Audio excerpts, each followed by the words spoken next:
여기로 오면 어떡해? 와이프가 예약했어. 그런다고 오면 어떡해? 저 여자 알고 일부러 그런 거 아냐? 안녕하세요. 사연 들려주는 남매입니다. 오늘 들려드릴 이야기는 남편의 불륜녀 식당에 찾아간 한 여자의 이야기입니다. 재밌게 들어주시고 끝까지 시청해주세요. 휴대폰 화면 속 메시지를 본 순간 저는 숨이 멎는 것 같았어요. 오늘도 즐거웠어, 자기야. 사랑해. 저는 화장실 변기 뚜껑을 천천히 닫고 그 위에 앉았어요. 손끝이 차갑게 식어가는 게 느껴졌지만 눈물은 나오지 않았습니다. 울기엔 이미 제 마음이 너무 오래 말라 있었던 거예요. 7년 전 저는 사랑으로 이 집에 들어왔어요. 민수는 다정했고 시댁은 든든해 보였습니다. 하지만 결혼 반지를 낀 순간부터 저는 며느리라는 역할에 갇혀버렸죠. 명절마다 부엌을 지키고 시어머니의 잔소리를 웃으며 넘기고 민수의 야근을 믿으며 기다렸습니다. 그런데 그 야근의 절반이 거짓이었다는 걸 저는 이제야 알게 된 거예요. 휴대폰을 들여다보며 저는 차근차근 증거를 정리했습니다. 호텔 이용 기록, 카드 결제 내역, 그리고 정유라라는 이름에 반복적으로 등장하는 문자들, 변명의 여지가 없는 증거들이었어요. 그때 거실에서 민수의 목소리가 들려왔습니다. 여보, 아직 거기 있어? 어머니 전화 받아봐. 생신 얘기하신대. 저는 휴대폰 화면을 끄고 거울을 봤어요. 창백한 얼굴, 움푹 들어간 눈가, 언제부턴가 사라진 미소. 이게 35살 이서연의 얼굴이었습니다. 거실로 나가자 민수가 리모컨을 누르며 태평하게 앉아 있었어요. 그의 얼굴엔 아무런 죄책감도 보이지 않았습니다. 오히려 피곤하다는 표정으로 하품을 하고 있었죠. 핸드폰이 울렸어요. 시어머니였습니다. 서연아, 이번 내 생일은 잘 챙겨줄 거지? 작년처럼 대충 하면 안 돼. 알았지? 네, 어머니. 어떻게 준비해드릴까요? 호텔 뷔페는 평범하니까 이번엔 특별하게 해줘. 요즘 미쉐린 받은 한식당 있잖아. 거기 VIP룸 잡아봐. 돈은 민수 카드 쓰면 되고. 전화를 끊고 나자 민수가 짜증 섞인 목소리로 말했어요. 엄마가 또 뭐래? 생신상 준비하라고? 아이, 귀찮게. 괜찮아요. 제가 알아서 할게요. 저는 최대한 차분하게 대답했습니다. 민수는 고개도 돌리지 않은 채 TV만 봤어요. 그날 밤 저는 침대에 누워 천장을 바라봤습니다. 옆에선 민수가 코를 골며 자고 있었죠. 평온한 얼굴이었어요. 아무것도 모르는 혹은 아무렇지 않은 얼굴. 그 순간 문득 깨달았습니다. 제가 무너진 건 어제 오늘 일이 아니었다는 걸요. 매일 조금씩 천천히 무너져 내렸던 거예요. 그리고 이제 제 앞엔 선택지가 놓여 있었습니다. 울면서 용서할 것인가, 아니면 똑바로 서서 맞설 것인가. 다음 날 아침, 저는 노트북을 켰어요. 검색창에 미쉐린 한식당이라고 입력했습니다. 몇 개의 결과가 떴고 그 중 하나가 눈에 들어왔습니다. 한송정. 고급스러운 한옥 구조의 프라이빗 룸을 갖춘 곳이었습니다. 시그니처 메뉴는 송이 잣찜이라고 적혀 있었어요. 그 순간 머릿속에 퍼즐 하나가 맞춰졌습니다. 민수가 최근 몇 달간 가장 자주 찾았던 음식이 바로 송이 잣찜이었거든요. 집에선 한 번도 해달라고 한 적 없는 메뉴였죠. 저는 한송정 홈페이지에 들어가 예약 페이지를 열었습니다. VIP룸 대관료를 확인하고 민수의 카드 정보를 입력했어요. 결제 완료 버튼을 누르는 순간 손끝에 묘한 전율이 흘렀습니다. 이건 단순한 생신상 준비가 아니었어요. 이건 제 인생을 되찾기 위한 첫 번째 수였습니다. 휴대폰에 예약 확인 문자가 왔어요. 저는 그 화면을 오래 바라봤습니다. 그러다 문득 제 얼굴에 아주 작은 미소가 번지는 걸 느꼈죠. 예전에 저였다면 억울해하고 화내고 울었을 거예요. 하지만 지금의 저는 달랐습니다. 감정으로 무너지는 대신 계획으로 맞서기로 했으니까요. 복수는 차갑게 그리고 완벽하게 이루어져야 한다고 생각했습니다. 예약 확정 문자를 받은 뒤 저는 시댁에 전화를 걸었습니다. 어머니, 생신상 준비 다 됐어요. 이번엔 특별하게 준비했으니까 기대하세요. 그래, 어디서 하는데? 호텔은 아니겠지?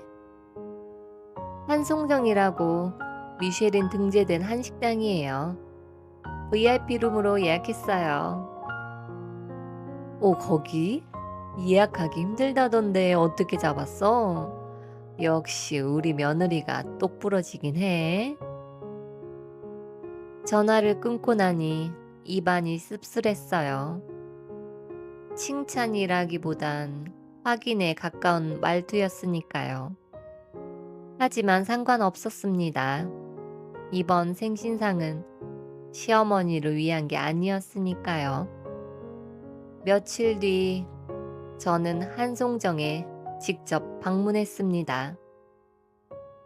고즈넉한 한옥 건물 사이로 소나무가 서 있었고 입구엔 전갈한 석등이 놓여 있었어요.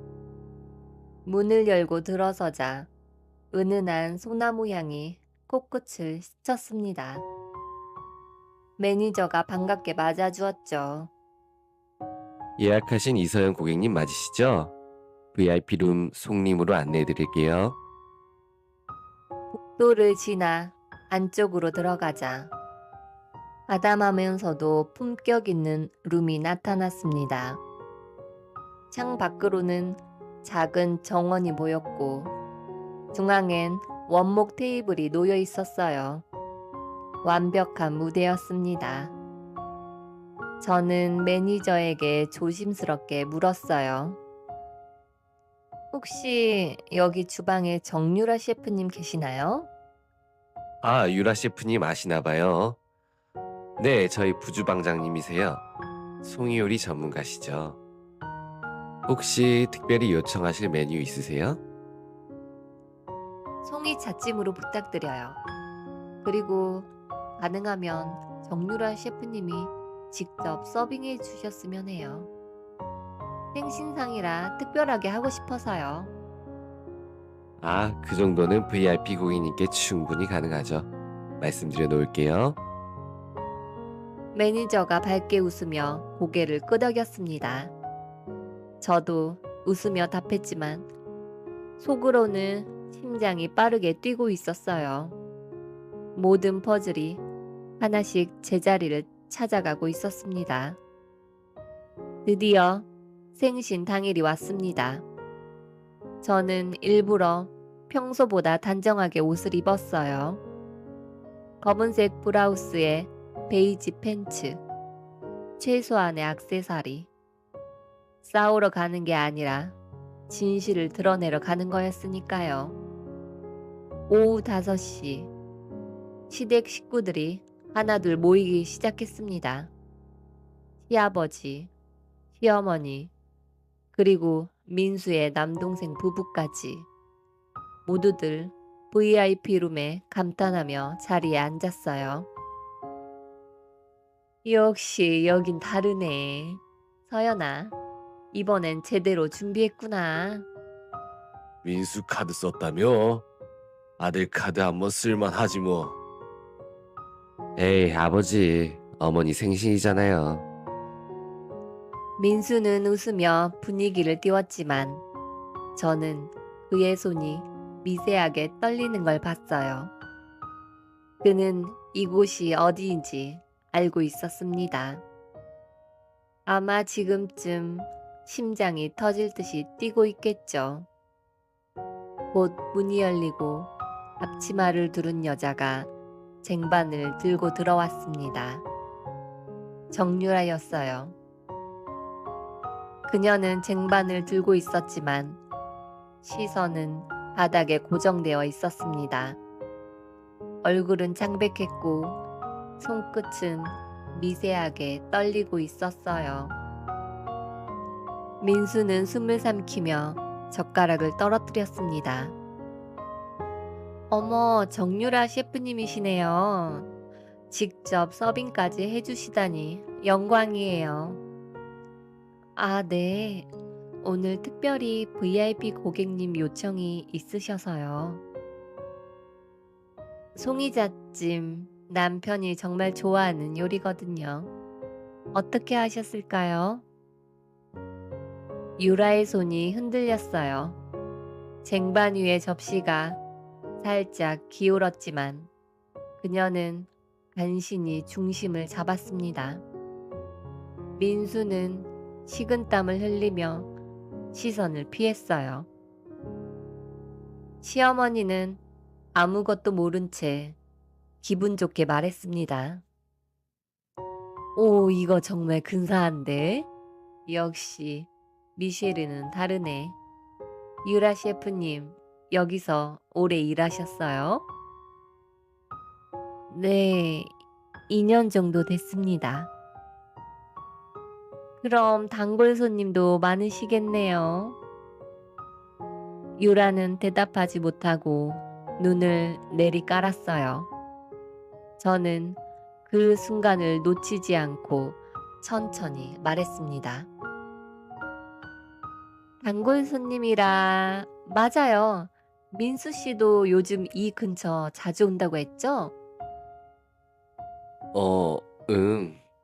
회사 근처라서. 그럼 혹시 유라 셰프님 요리 드셔보셨어요? 공기가 멈춘 것 같았어요. 민수의 목구멍에서 침 넘어가는 소리가 들렸습니다. 유라는 쟁반을 내려놓고 황급히 룸을 나갔어요. 시어머니가 이상한 듯 물었습니다. 왜 저렇게 급하게 나가? 기분 나쁜데? 아무래도 바쁘신가 봐요. 저희가 음식이나 맛있게 먹어요. 식사는 어색하게 진행됐습니다. 민수는 음식을 거의 먹지 못했고 저는 태연하게 송이잣찜을 한 젓가락 떠서 입에 넣었어요. 맛은 훌륭했습니다. 하지만 제 입안에선 아무 맛도 느껴지지 않았어요. 식사가 끝날 무렵 저는 화장실에 간다는 핑계로 자리에서 일어났습니다. 복도로 나가자 구석진 곳에서 민수와 유라가 낮은 목소리로 다투고 있었어요. 왜 예약을 받은 거야? 거절했어야지. 선물 결제였어. 거절할 수가 없었다고. 그리고 당신 카드로 결제됐더라고. 나도 오늘 확인했어. 미쳤나 봐. 진짜 서연이가 다 아는 것 같아. 어떻게 하지? 나도 모르겠어. 그냥 조용히 넘어가길 기도하는 수밖에. 저는 뒤로 한 걸음 물러나서 숨을 죽였습니다. 심장이 빠르게 뛰었지만 이번엔 분노가 아니라 확신 때문이었어요. 이제 더 이상 의심할 여지가 없었습니다. 그때 뒤에서 목소리가 들렸어요. 저기 괜찮으세요? 돌아보니 20살 정도 되어 보이는 젊은 남자가 서 있었습니다. 식당 유니폼을 입고 있었고 손엔 물수건 바구니를 들고 있었어요. 네, 괜찮아요. 아까부터 지켜봤는데 뭔가 이상하더라고요. 혹시 저분들이 알고 계셨어요? 여기서 아르바이트 한 지 1년 넘었거든요. 그 청년은 조심스럽게 주머니에서 휴대폰을 꺼냈어요. 혹시 필요하실까봐 녹음했어요. 방금 대화. 왜요? 왜 저를 도와주시는 거예요? 그냥 불공평해 보여서요. 그리고 저 원래 정의감이 좀 강한 편이에요. 저는 그의 눈을 봤습니다. 진심이 담겨 있었어요. 이 청년은 세상이 옳지 못한 걸 참지 못하는 사람이었습니다. 저는 고개를 끄덕이며 그의 연락처를 받았어요. 그리고 다시 룸으로 돌아갔습니다. 민수는 불안한 얼굴로 저를 쳐다봤지만 저는 아무렇지 않게 웃으며 자리에 앉았습니다. 이제 제게 필요한 건 시간이 아니었어요. 타이밍이었습니다. 그리고 그 타이밍은 제가 직접 만들어 갈 거예요. 생신상을 마치고 집에 돌아온 날 밤, 저는 잠을 이룰 수 없었습니다. 민수는 샤워도 하지 않은 채 침대에 쓰러져 잠들었어요. 아마 정신적으로 지쳤겠죠. 저는 거실 소파에 앉아 김도아가 보내준 녹음 파일을 반복해서 들었습니다.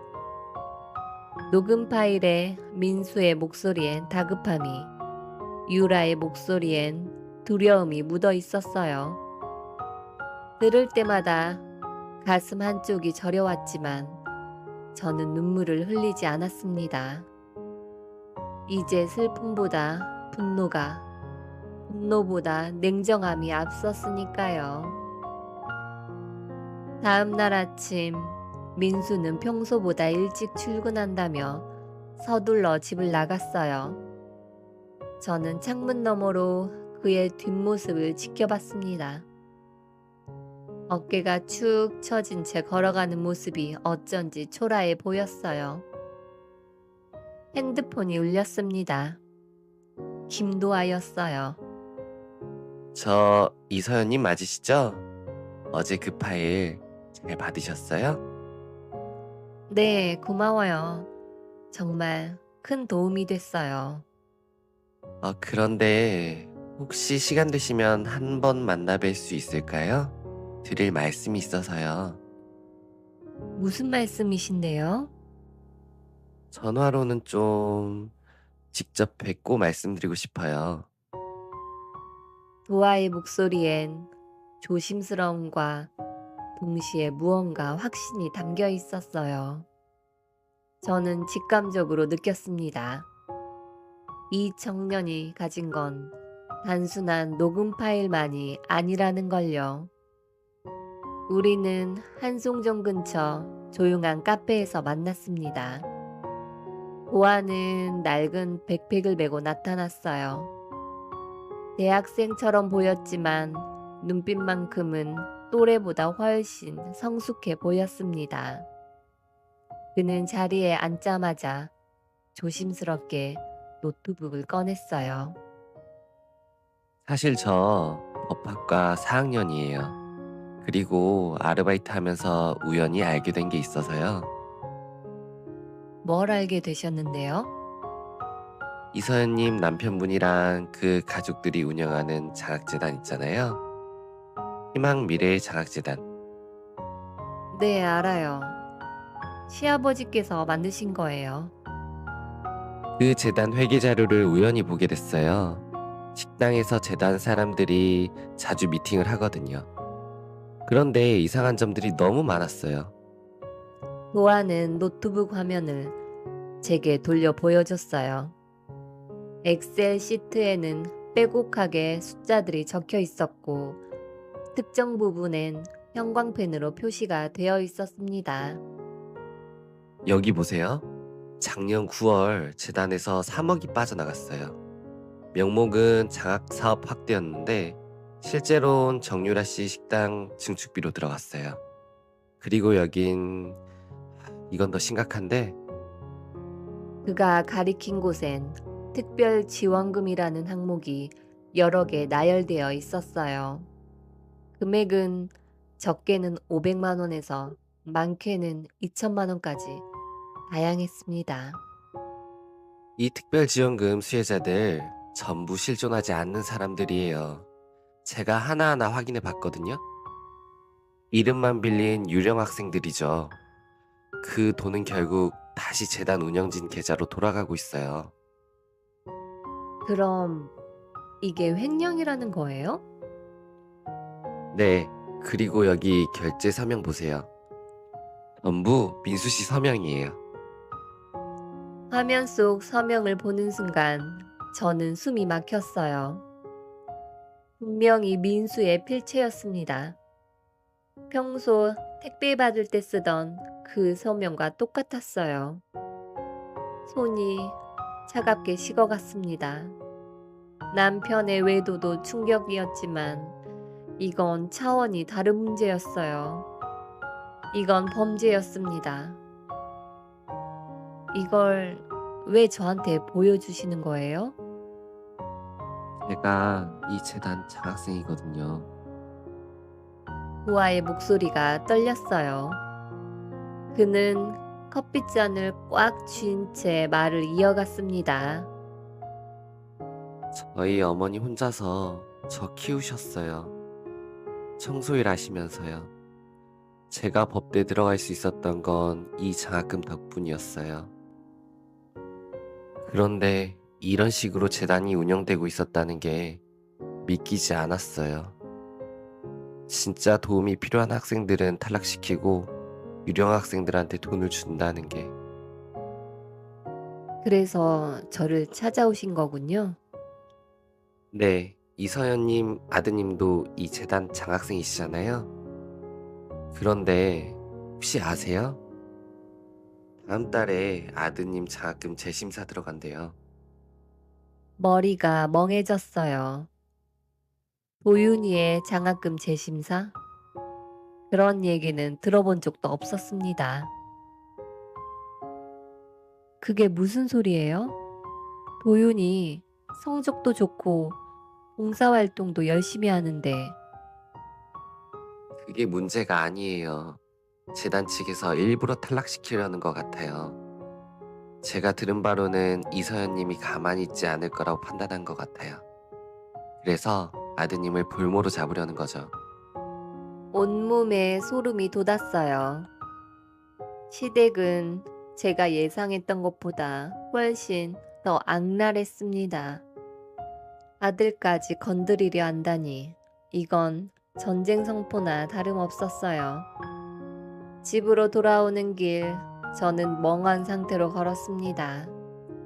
머릿속이 복잡했어요. 외도, 횡령, 그리고 아들에 대한 협박까지 하나하나가 제 발목을 잡고 있었습니다. 현관문을 열고 들어서는데 민수가 거실에 앉아 있었어요. 평소보다 일찍 퇴근한 모양이었습니다. 어디 갔다 와? 요즘 자주 나가네. 바람 쐬러요. 답답해서. 서연아, 민수가 저를 불렀을 때 그의 목소리엔 평소와 다른 무게감이 실려 있었어요.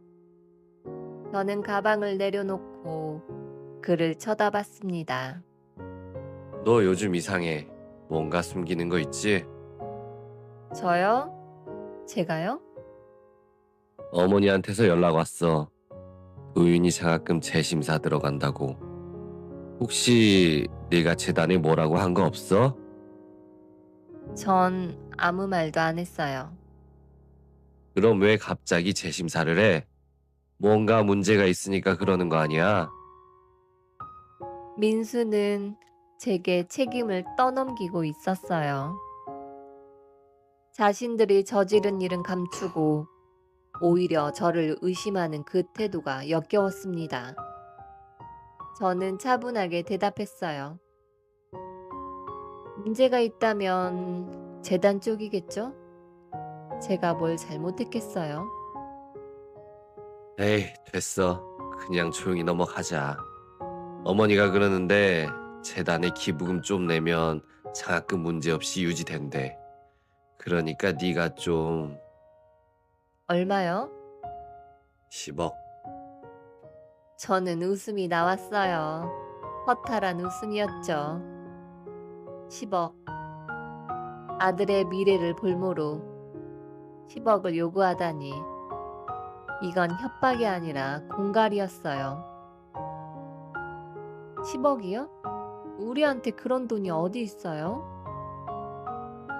네 친정에서 좀 받아봐. 네 아버지 사업 잘 되잖아. 제 친정을 끌어들이려고요? 도윤이 장학금 없으면 학비 어떻게 내려고. 네가 알아서 해결해. 나도 힘들어. 민수는 그렇게 말하고는 방으로 들어가 버렸어요. 저는 소파에 주저앉았습니다. 손이 떨렸고 머리가 지끈거렸어요. 하지만 동시에 제 안에서 무언가 단단하게 굳어지는 걸 느꼈습니다. 이제 더 이상 참을 수 없었어요. 이건 제 인생의 문제가 아니었습니다. 도윤이의 미래, 그리고 진짜 도움이 필요한 학생들의 미래까지 걸린 문제였어요.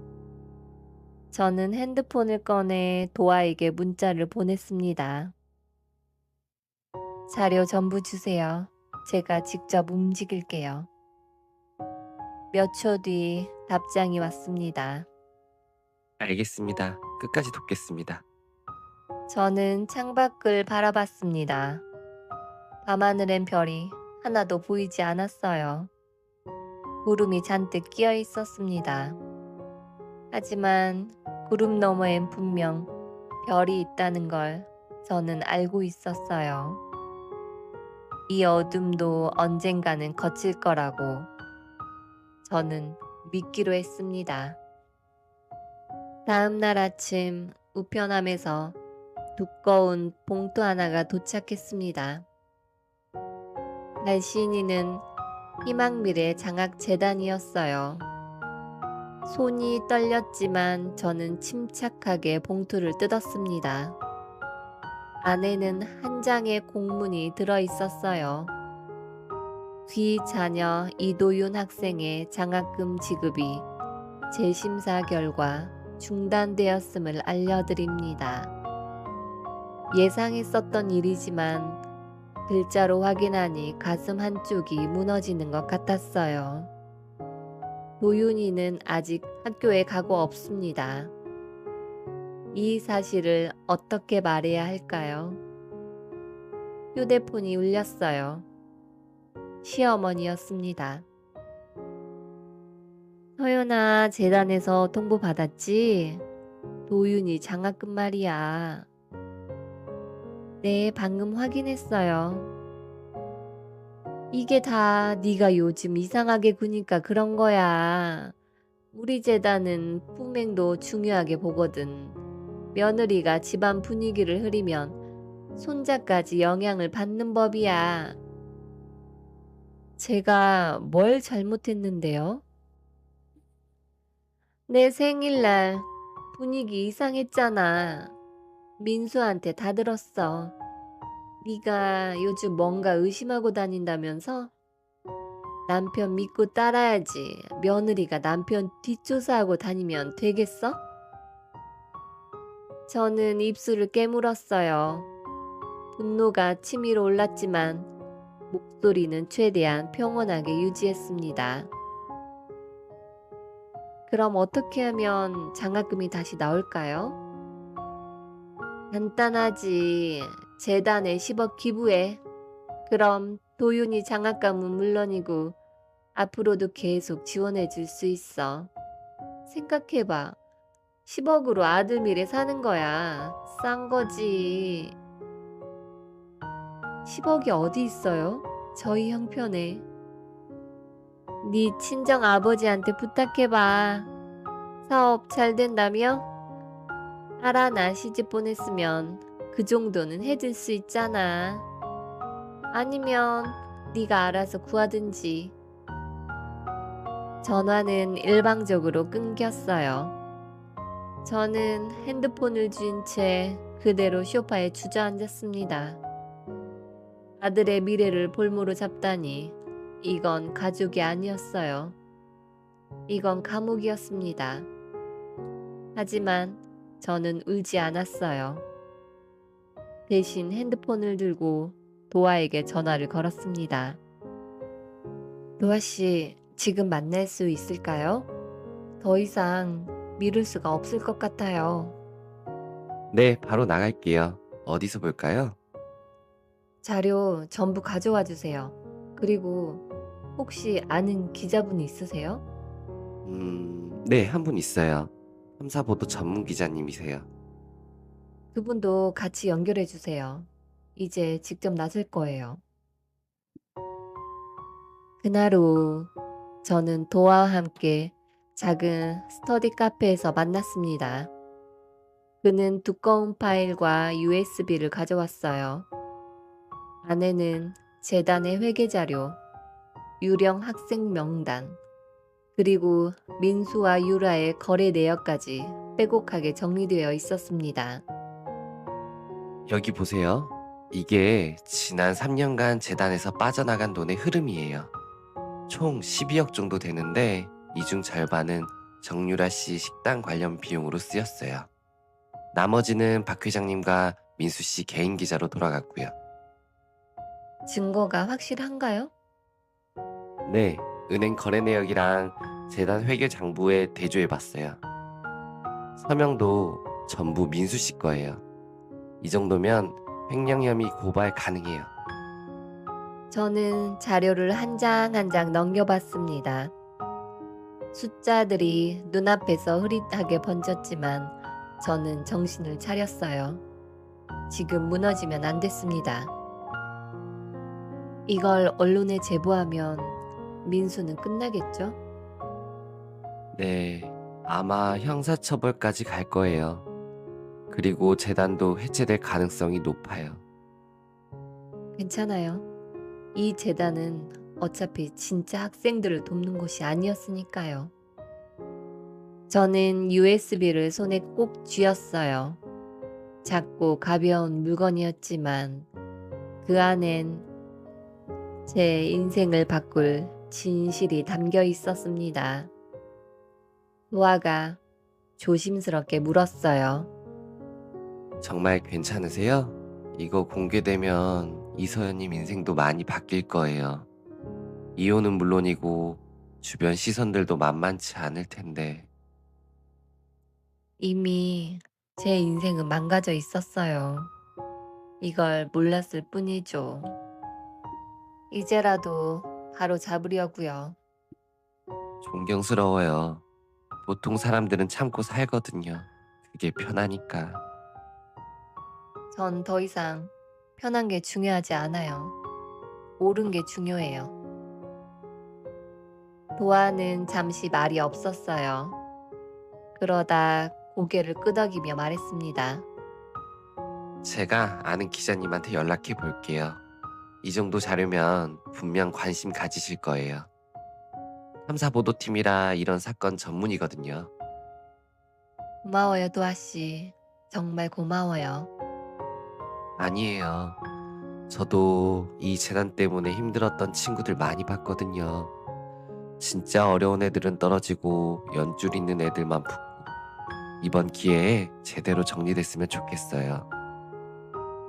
이틀 뒤 저는 도아가 소개해준 기자를 만났습니다. 김소영 기자는 40대 중반쯤 되어 보이는 여성이었어요. 날카로운 눈빛과 차분한 말투를 가진 분이었습니다. 자료 검토해봤어요. 충분히 보도 가치가 있어요. 특히 유령 학생 명단이 결정적이네요. 이 정도면 검찰 수사까지 갈 겁니다. 언제쯤 보도 가능할까요? 팩트체크에 일주일 정도 걸릴 것 같아요. 재단 측에도 반론 기회를 줘야 하고요. 그 과정에서 압박이 들어올 수 있어요. 각오는 되셨죠? 네, 이미 각오했어요. 좋아요. 그럼 진행하겠습니다. 그리고 이서연 씨, 용기 내주셔서 감사해요. 이런 일 쉽지 않거든요. 김 기자는 따뜻하게 웃으며 제 손을 꽉 잡아주었어요. 그 순간 저는 혼자가 아니란 걸 느꼈습니다. 집으로 돌아오는 길, 저는 오랜만에 하늘을 올려다봤어요. 구름 사이로 햇살이 새어들어오고 있었습니다. 그날 저녁, 도윤이가 학교에서 돌아왔어요. 아들은 현관문을 열자마자 밝게 웃으며 말했습니다. 엄마, 나 오늘 모의고사 1등급 받았어. 정말? 우리 아들 대단한데? 근데 엄마, 장학금 재심사 통보받았다며. 괜찮아? 걱정되는데. 아들의 눈엔 걱정이 가득했어요. 저는 도윤이의 머리를 쓰다듬으며 웃었습니다. 괜찮아. 엄마가 다 해결할 거야. 너는 공부만 열심히 해. 알았지? 응, 엄마, 믿어. 아들은 제 말을 믿고 방으로 들어갔어요. 저는 그 뒷모습을 보며 다짐했습니다. 이 아이만큼은 반드시 지켜내겠다고. 며칠 뒤 제 핸드폰에 민수에게서 문자가 왔어요. 어머니가 기부금 준비했냐고 물으시는데 어떡할 거야? 저는 답장을 보내지 않았습니다. 대신 김소연 기자에게 전화를 걸었어요. 기자님, 보도 준비 어떻게 되고 있나요? 이번 주 금요일 저녁 뉴스 메인으로 나갑니다. 준비되셨죠? 네, 준비됐어요. 전화를 끊고 나니 가슴이 두근거렸어요. 두려움도 있었지만 동시에 해방감도 느껴졌습니다. 곧 모든 게 끝날 거예요. 거짓으로 쌓아 올린 성은 무너질 거고 진실은 드러날 거예요. 저는 창밖을 바라봤습니다. 어느새 밤이 깊어가고 있었어요. 하지만 내일 아침이면 해가 뜰 거예요. 그리고 그 새벽은 제가 직접 만들어낸 거였습니다. 저는 작게 미소 지었어요. 오랜만에 느껴보는 진심 어린 미소였습니다. 금요일 저녁 8시, 저는 거실 소파에 앉아 TV를 켰습니다. 민수는 아직 퇴근하지 않았고 도윤이는 방에서 공부하고 있었어요. 뉴스가 시작되고 앵커의 목소리가 차분하게 흘러나왔습니다. 명문 장학재단의 충격적인 비리 실태가 드러났습니다. 12억 원의 장학금이 유령 학생들에게 지급되었으며 그 돈은 재단 운영진의 개인 용도로 사용된 것으로 밝혀졌습니다. 화면에는 희망미래 장학재단 건물이 비쳤어요. 이어서 회계 자료와 유령 학생 명단이 모자이크 처리되어 공개됐습니다. 제 손이 떨렸지만 저는 눈을 떼지 않았어요. 이건 제가 시작한 일이었고 끝까지 지켜봐야 했습니다. 특히 재단 이사인 박모 씨와 그의 아들 이모 씨가 주도한 것으로 드러났으며 재단 자금 일부는 특정 한 식당 증축비로 유용된 정황도 포착됐습니다. 화면엔 한송정의 외관이 잠깐 비쳤다가 사라졌어요. 그 순간 현관문이 열리는 소리가 들렸습니다. 민수였어요. 그는 창백한 얼굴로 들어서더니 TV를 보고는 그 자리에 얼어붙었습니다. 이게 무슨...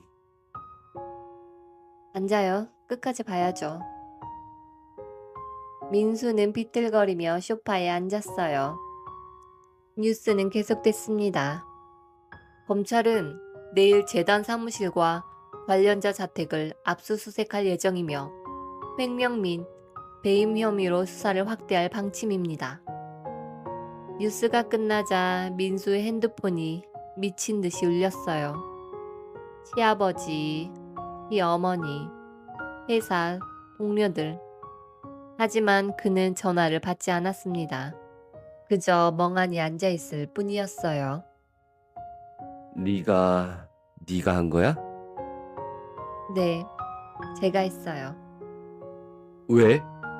왜 이렇게까지 하는 거야? 우린 가족인데. 가족이요? 저는 차분하게 민수를 쳐다봤어요. 7년간 참았던 말들이 목구멍까지 차올랐지만 저는 침착하게 말을 이어갔습니다. 가족이라는 사람이 외도하고 재단 돈 횡령하고 아들 장학금으로 협박했잖아요. 그게 가족인가요? 그건 어쩔 수 없었어. 아버지 짓이었고 유라는 실수였어. 실수요? 2년 넘게 만난 게 실수예요? 민수는 대답하지 못했어요. 그는 고개를 떨구고 손으로 얼굴을 감쌌습니다. 저는 일어나 방으로 걸어가며 말했어요. 내일 변호사 선임하세요. 앞으로 힘들 거예요. 그리고 이혼 서류 준비할게요. 서연아, 제발. 이제 끝이에요, 우리. 방문을 닫는 순간 민수의 흐느끼는 소리가 희미하게 들렸어요. 하지만 저는 돌아보지 않았습니다. 다음 날 여론은 재단 비리 사건으로 들끓었어요. 박 회장과 민수는 검찰 조사를 받았고 정유라의 식당은 영업 정지 처분을 받았습니다. 재단은 전면 해체 수순을 밟았어요. 그리고 일주일 뒤 저는 재단으로부터 공식 사과문과 함께 도윤이의 장학금 복구 통보를 받았습니다. 하지만 저는 그 장학금을 거절했어요. 도아에게 전화를 걸었습니다. 도아씨, 우리 아들의 장학금 다른 학생한테 돌려주세요. 진짜 필요한 학생한테요. 정말 괜찮으세요? 네, 전 이제 제 힘으로 살 거예요. 도윤이도 그렇게 가르칠 거고요. 존경합니다, 도윤이 어머님. 전화를 끊고 저는 오랜만에 거울을 봤어요. 거울 속 제 얼굴은 여전히 피곤해 보였지만 눈빛만큼은 살아 있었습니다. 몇 달이 흘렀어요. 민수와의 이혼은 순탄하게 진행됐습니다. 시댁에서는 항의도 없었어요. 아마 검찰 수사에 정신 없어서였겠죠. 민수는 집행유예를 받았고 박 회장은 징역 2년을 선고받았습니다. 저는 도윤이와 함께 작은 아파트로 이사했어요. 좁았지만 그 어느 때보다 편안했습니다. 그리고 저는 오래전 포기했던 꿈을 다시 꺼냈어요.